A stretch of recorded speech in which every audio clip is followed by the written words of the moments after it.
7வது குடியரசு தின விழாவை முன்னிட்டு மயிலாடுதுறையில் ட்ரீம்ஸ் இந்தியா ஃபவுண்டேஷன், சமூக நீதி மற்றும் மனித உரிமைகள் பிரிவு, மதுவிலக்கு பிரிவு காவல்துறை இணைந்து சிறந்த மாணவர்களுக்கு வெற்றி கொடிக்கட்டு, தூய்மை பணியாளர்களுக்கு தங்கமகள் விருது வழங்கும் விழா நடைபெற்றது.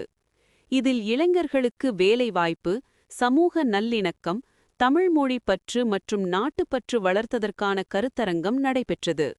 இந்த கருத்தரங்கத்தில் இன்றைய மாணவர்கள் அரசாங்கத்தை எவ்வாறு பயன்படுத்திக் கொண்டு வெற்றி பெறுவது என்ற தலைப்பில் மாவட்ட தேர்தல் சிறப்பு தாசில்தார் விஜயராகவன் தலைமை உரையாற்றினார்.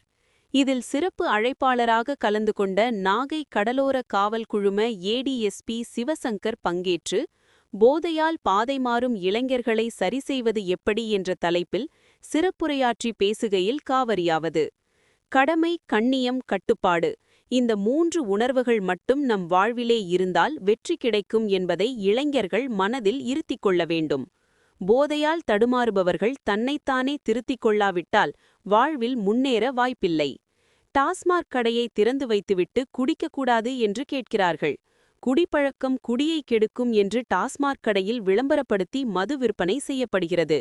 டாஸ்மாக் கடை இல்லாவிட்டால் குடிமகன்கள் குடிப்பதை நிறுத்திவிடுவார்களா என்று பட்டிமன்றம் வைத்து பேசலாம்.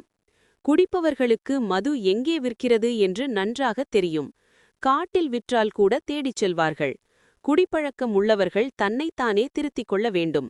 தற்போதைய காலகட்டத்தில் செல்போன் குழந்தைகளின் மனநிலையை ஆக்கிரமித்துக் கொண்டுள்ளது. எம்ஜிஆர் குடித்ததாக சாட்சிகளில்லை.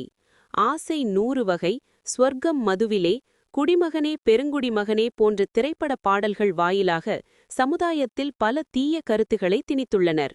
ஆனால் எம்ஜிஆர் கருத்துள்ள பாடல்களை தந்து இளைஞர்களுக்கு ஒரு முன்னோடியாக திகழ்ந்துள்ளார். எம்ஜிஆரின் பாடல்கள் என்னை வளர்த்தது, அதுபோன்ற பாடல்களை குழந்தைகள் கேட்க வேண்டும் என்றார். முன்னதாக இன்றைய மாணவர்களுக்கு தேவையான தாய்மொழி பற்று மற்றும் நாட்டுப்பற்று குறித்து தமிழ் பேராசிரியர் தமிழ்வேல் என்பவரும் ட்ரீம்ஸ் இந்தியா நிறுவனர் விஜயன் மாணவர்களுக்கு வேலைவாய்ப்பு மற்றும் சுயதொழில் வாய்ப்பு குறித்து கருத்துரை வழங்கினர். நிறைவாக மாணவர்களுக்கும் தூய்மை பணியாளர்களுக்கும் சான்றிதழ், விருதுகள் வழங்கப்பட்டன. உயிர் வளர்த்தேனே என்று திருமந்திரத்திலே திருமூலர் அவர்கள் சொல்வார். உள்ளம் பெரும் கோயில், ஊருடம்பு ஆலயம், வள்ளல் பிரானுக்கு வாய் கோபுர வாசல், தெல்லம் தெரிந்தோருக்கு சீவன் சிவனாகும், கள்ள புலன் 5ம் காணாத மணிவிளக்கு என்பார் திருமூலர். இந்த உடம்பினுடைய மகத்துவத்தை சிறப்பாக உணர்ந்தவர்கள் நான் இந்த இடத்தில் பல நடிகர்களுக்கு மத்தியில் எம்ஜிஆர் அவர்களை சிறப்பாக குறிப்பிட்டுத்தான் ஆக வேண்டும். தைரியமாக சொல், நீ மனிதன் தானா? இல்லை, ஒரு மிருகம் மதுவில் விடும் நேரம் என்றார். எம்ஜிஆர் திரைப்படங்களிலே குடித்ததாக, இல்லை நேரடியாக குடித்ததாகவோ சாட்சிகள் இல்லை. அப்படிப்பட்ட ஒரு அற்புதமான மனிதர், எடுத்துக்காட்டான ஒரு மனிதர். பல நடிகர்கள் கூட ஆசை 100 வகை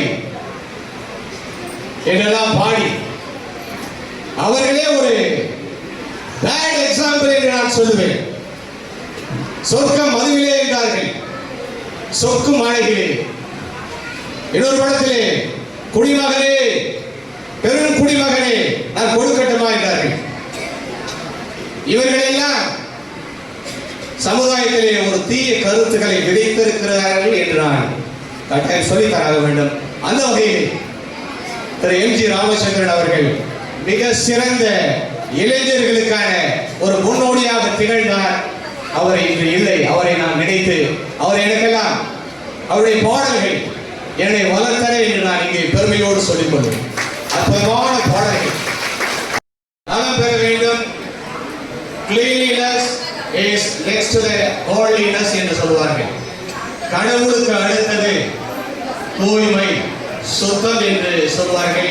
அந்த மாதிரியான சுத்தத்தை உருவாக்கி கொண்டிருக்கின்ற நம்முடைய தூய்மை பணியாளர்களுக்கு என்னுடைய நெஞ்சார்ந்த நன்றியை தெரிவித்துக் கொண்டு, மாணவர்கள் வெற்றி கொடி நாட்ட வேண்டும். அது இந்த கருத்தரங்கத்தினுடைய நோக்கமாக